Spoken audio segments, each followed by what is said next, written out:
Hello friends, welcome to my YouTube channel doctors good life. আজকে তোমাদের সাথে একটা গুরুত্বপূর্ণ ব্যায়াম সম্পর্কে আলোচনা করব। ব্যায়ামটা হলো হাই প্রেশার। আমরা সবাই জানি যে হাই প্রেশার প্রায় প্রত্যেকটা বাড়িতেই একজন না একজন মানুষের হাই প্রেশার থাকে। এই হাই প্রেশার আমরা মেডিকেল ভাষায় বলি হাইপার টেনশন। আসলে হাই প্রেশারে কী হয়? হাই প্রেশার হচ্ছে যে প্রত্যেকটা সময় আমাদের রক্তবাহী নলিয়ে দিয়ে কী হয়, রক্ত প্রবাহ হয়, সর্বশরীরে প্রবাহ হয়। যখন এই রক্তের স্পিডটা নর্মাল থেকে বেশি হবে তখন আমরা তাকে হাই প্রেশার বলবো।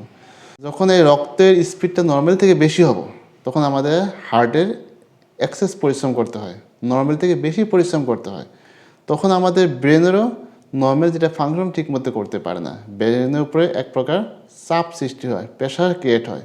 তখন আমাদের বিভিন্ন লক্ষণ দেখা দিতে পারে, ইভেন কি তার মৃত্যু পর্যন্ত হয়ে যেতে পারে। তো হাই প্রেশার সাধারণত দুইটা ভাগে ভাগ করি আমরা।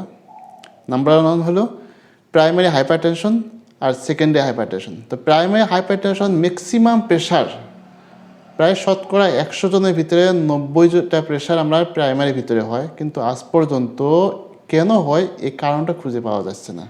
মানে মেডিকেল সিস্টেম এখন পর্যন্ত ফেলা হয়ে আছে যে প্রাইমারি কেন হয়, এটা আজ পর্যন্ত মেডিকেল সিস্টেম ফেলা হয়ে আছে। সেকেন্ডারি যেটা হাইপারটেনশন আছে, এটা শরীরে কিছু অ্যাবনর্মাল কন্ডিশন, শরীরে কিছু বেমারের জন্য হতে পারে, যেরকম হার্টের কোনো সমস্যা হতে পারে বা কিডনি ফেলা হতে পারে, কিডনি কোনো প্রবলেম হলে হয়তো প্রেশারটা বেশি হতে পারে। তো এটা হচ্ছে সেকেন্ডারিটা 5 to 10% হয়। বর্তমান সময়ে হাই প্রেশারটা খুব বেশি বেড়ে যাচ্ছে, দিনকে দিন প্রেশার ডে বাই ডে বহুত বেশি হয়ে যাচ্ছে। এর কী কী হতে পারে? আমার মেডিকেল ভাষায় বলি রুল অফ হাফ। এটা 3টা কারণ হতে পারে। 1 নম্বর হলো যে যদি এই ধরনের হয় যে প্রেশার হয়েছে কিন্তু সে জানে না, কারণ ম্যাক্সিমাম প্রেশারে সিমটম থাকে না, সিমটমলেস। তার হাই প্রেশার হয়েছে কিন্তু সে নিজে জানে না। সেকেন্ড হতে পারে যে তার প্রেশার হয়েছে সে জানে কিন্তু কোনো কেয়ার নিচ্ছে না, প্রপার মেডিকেশন বা প্রপার ট্রিটমেন্ট নিচ্ছে না। 3 নম্বর হতে পারে যে তার প্রেশার হয়েছে সে জানে, চিকিৎসাও নেয়, কিন্তু যে সময় চিকিৎসা নেওয়ার প্রয়োজন ছিল সেই সময় নেয় নাই। মানে প্রেশারটা এত বেশি হয়েছে যে এখন কন্ট্রোল করতে খুব কষ্ট হয়ে যাচ্ছে, মানে কন্ট্রোলের বাইরে হয়ে যাচ্ছে। এই 3টা কারণে হতে পারে যে প্রেশার দিনকে দিন বেড়ে যাচ্ছে। তো ভারতবর্ষের যত মানুষের মৃত্যু হয় তার 100%-এর ভিতরে 10% মানুষের মৃত্যু হয় এই হাই প্রেশারে। তো প্রেশার আমরা কখন চেক করব? অনেকেই কয় যে প্রেশার সকালে চেক করাটা ভালো, প্রেশার খালি পেটে চেক করাটা ভালো, ঠান্ডার সময় চেক করাটা ভালো।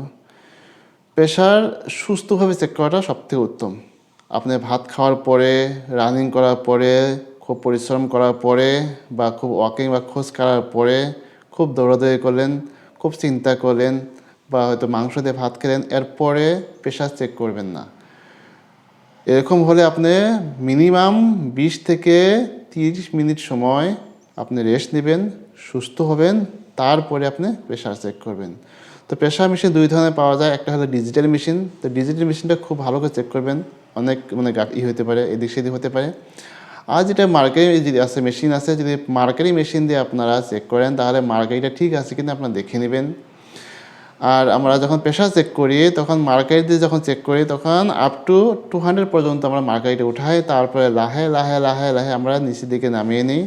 আর যখন প্রথম যেটা সাউন্ড হয় সেটাকে আমরা সিস্টোলিক বলি, আর যখন সেই সাউন্ড লাস্টে যখন শেষ হয়ে যায় তাকে আমরা ডায়াস্টোলিক বলি। এটা হচ্ছে প্রেশারের যেটা অ্যাভারেজ সেটা ধরি।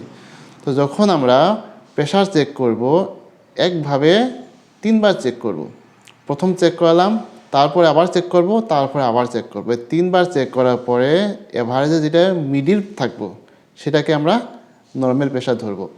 যেরকম ধরেন প্রথম প্রেশার চেক করলাম, উপরে যেটা প্রেশার যেটা থাকে 110 আছে, দ্বিতীয় চেক করলাম 120 আছে, তৃতীয়বার চেক করলাম 130 হয়েছে। তাহলে এটা উপরে যেটা কাউন্ট নর্মাল হিসাবে যেটা সিস্টোলিক যেটা বলি আমরা, সেটাকে আমরা 120টাকে আমরা ধরবো, মানে মাঝেরটা ধরবো। ঠিক তদ্রূপ নিচেরও 3বার চেক করার পরে মাঝে যেটা থাকবে মাঝারটাকে আমরা কাউন্ট করব। এটা হচ্ছে প্রেশারের হিসাব নেওয়ার নর্মাল প্রসেস। হাই প্রেশারে কিছু রিস্ক ফ্যাক্টর আছে। এই রিস্ক ফ্যাক্টরটা 2 ধরনের ভাগ করা যায়। একটা হচ্ছে মডিফাইবল আর একটা হচ্ছে নট মডিফাইবল। যেটা হচ্ছে নন মডিফাইবল যেটা আছে সেটা আমরা চেঞ্জ করতে পারবো না, আমরা মডিফাই করতে পারবো না। যেরকম এজ, বয়স যখন 60 পার হয়, 60 বছর পার হয়, তখন কমনভাবেই এই প্রেশার ঝুঁকি আসতে পারে। দ্বিতীয় হচ্ছে সেক্স, মহিলাদের থেকে ছেলেদের কিংবা প্রেশারের ঝুঁকিটা বেশি থাকে। 3 নম্বর হলো যদি ফ্যামিলি কারো প্রেশার থাকে, কারো বাবা মা ভাই এদের যদি কারো প্রেশার থাকে তাহলে তাহলে প্রেশার হতে পারে। আর 4 নম্বর হলো জেনেটিক্যালি, যদি বংশগত কারো প্রেশার থাকে, ধরেন আমার বাবা তার বাবা তার বাবা, এই ধরনের যদি বংশগতভাবে যে প্রেশার থাকে তাহলে সেটা আমারও হতে পারে। এটা আমরা কখনো চেঞ্জ করতে পারবো না। আর যেটা আছে মডিফাইবল, এটাকে আমরা চেঞ্জ করতে পারবো। যেরকম আমরা পরিশ্রমটা বেশি করব, বেশি শুয়ে থাকা, বেশি বসে থাকা, যেটা সেডেন্টারি লাইফ বলি সেটা করব না। 3 নম্বর হলো ধরেন আপনারা যদি সল্ট বা লবণ জাতীয় খাদ্য কম করে খাবো, লবণ কম খাবো এবং লবণ জাতীয় খাদ্য কম খাবো। তারপর হলো আমরা ধূমপান করব না, আমরা মদ্যপান করব না, মিনিমাম আমরা প্রত্যেক দিন 30 মিনিট এক্সারসাইজ করব, পরিশ্রম করব। এবং যদি আমাদের ওজন বেশি হয় তাহলে আমরা ওজনটাকে নর্মাল করার চেষ্টা করব। হাই প্রেশারের লক্ষণ কি হতে পারে, কী লক্ষণ হতে পারে, আমি কীভাবে বুঝবো যে আমার হাই প্রেশার হয়েছে? একটা কথা মনে রাখবেন, হাই প্রেশারের ম্যাক্সিমাম কোনো সিমটম থাকে না।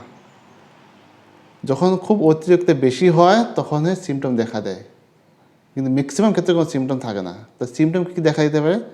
মাথা বিষ 1 নম্বর, দ্বিতীয় হলো ঘাড় বিষ বা ঘাড়ে মাংসগুলো টেনে ধরবে, মাথা ঘোরাবে, বুক ধরফর করবে, বুক ব্যথা করবে, চোখে অল্প একটু কম দেখবে, চোখে ঝাপসা ঝাপসা দেখবে। এগুলো হচ্ছে আমাদের হাই প্রেশারের লক্ষণ। যখন অতিরিক্ত হয়ে যায়, খুব বেশি হয়ে যায়, তখন চোখ নাক দাঁত দিয়ে রক্ত বের হয়, তখন আরও কন্ডিশন খুব খারাপের দিকে যায়। হাই প্রেশার হয়েছে তো চিকিৎসা তো নিতেই হবে, তো আমরা ট্রিটমেন্ট কীভাবে দেব?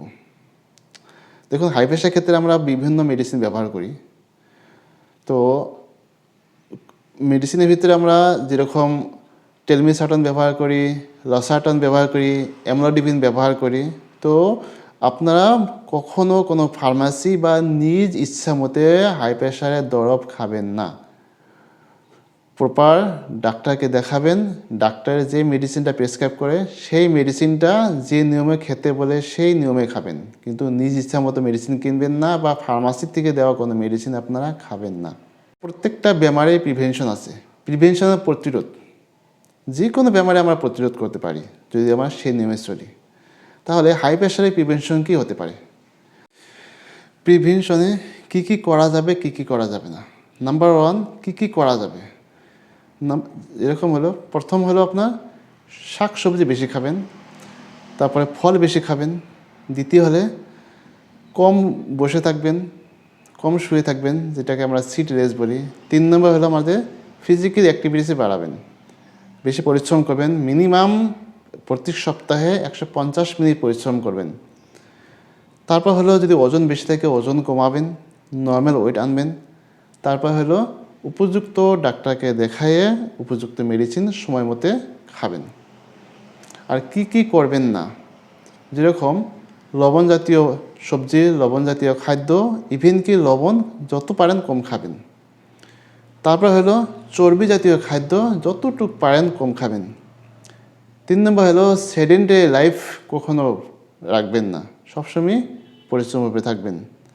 যদি কোনো ধূমপান করার অভ্যাস থাকে ধূমপান কমাবেন, যদি মদ্যপান করা থাকে, অ্যালকোহল খাওয়ার কোনো প্রবণতা থাকে তাহলে অ্যালকোহল খাওয়া বাদ দিবেন। এখন হলো কমপ্লিকেশন, সবথেকে ডেঞ্জার পার্ট। প্রত্যেকটা বেমারের কমপ্লিকেশন থাকে। কমপ্লিকেশন মানে যখন আমরা সেই বেমারটা উপযুক্ত চিকিৎসা না নেই, যদি কোনো কেয়ার না নেই, সেই বেমারটা লাস্ট পর্যায়ে কী হতে পারে। তো হাই প্রেশার কমপ্লিকেশন হতে পারে যদি আমরা সময় মতে যদি প্রেশারের মেডিসিন না খাই, প্রেশারের নিয়ম নীতি মতো না চলি, তাহলে একটা সময় এই হাই প্রেশার আমাদের কী কন্ডিশনে নিয়ে যেতে পারে। যেরকম যদি অতিরিক্ত বেশি হয়ে যায়, অনেক দিন থেকে প্রেশার হয়েছে, প্রেশার খুব বেশি হয়েছে, তাহলে আমাদের খুব চেস্ট পেন হতে পারে, খুব বুকে ব্যথা করবে, বুকে যেটা হার্টবিট আছে হার্টবিটটা খুব বেশি বেড়ে যাবে, হার্টের উপর অ্যাটাক করবে, হার্ট ফেলার হবে, ব্রেনে নিজের ফাংশন ঠিকমতো করবে না, ব্রেন ফেলার হবে। তারপরে আমাদের সাডেনলি দেখতে পারবেন ওয়ান সাইডেড প্যারালাইসিস, না রাইট সাইড বা লেফট সাইড দেখবেন যে একদম অবশ হয়ে যাচ্ছে, একদম মাথা থেকে আরম্ভ করে পা পর্যন্ত একদম সেন্সলেস হয়ে যাবে। ইভেন কি যদি উপযুক্ত চিকিৎসা না নেওয়া হয়, সাডেনলি হার্ট স্ট্রোক হয়ে হার্টের ফাংশন বন্ধ হয়ে মানুষের মৃত্যু পর্যন্ত হয়ে যায়। তো ভাই বন্ধুরা, আপনারা সবাই সতর্ক থাকবেন। 30 বছর পার হওয়ার পরে আমরা লবণ জাতীয় খাদ্য কম খাবো, তেল জাতীয় চর্বি জাতীয় খাদ্য কম খাবো, আমরা অবহেলা করব না, পরিশ্রম বেশি করব। তারপর যদি ওজন বেশি থাকে, ওজন আমরা কম করে চেষ্টা করব। আমাদের এক্সারসাইজটা করতেই হবে। তারপরে হলো যে আমাদের সব সময় প্রেশার চেক করতে হবে যে প্রেশার নর্মাল আছে কি না। যদি আমরা এই নিয়মে চলতে পারি তাহলে হাই প্রেশার আমাদের হতে পারবে না। আরও যদি হাই প্রেশার কারো হয়ে আছে তথাপিও কন্ট্রোল থাকবে, সেই মানুষটা সুস্থ থাকবে। তো বন্ধুরা, যদি ভিডিওটি ভালো লাগে তাহলে তোমাদের বন্ধুদেরকে বেশি বেশি শেয়ার করবে। আরও যাতে নতুন নতুন ভিডিও দেখতে এই ভিডিওটি লাইক করবে, এবং যদি চ্যানেলটি নতুন হয়ে থাকেন তাহলে নিশ্চয় সাবস্ক্রাইব করে নতুন ভিডিও দেখতে পারবেন। আজকের মতো এখানে শেষ করছি।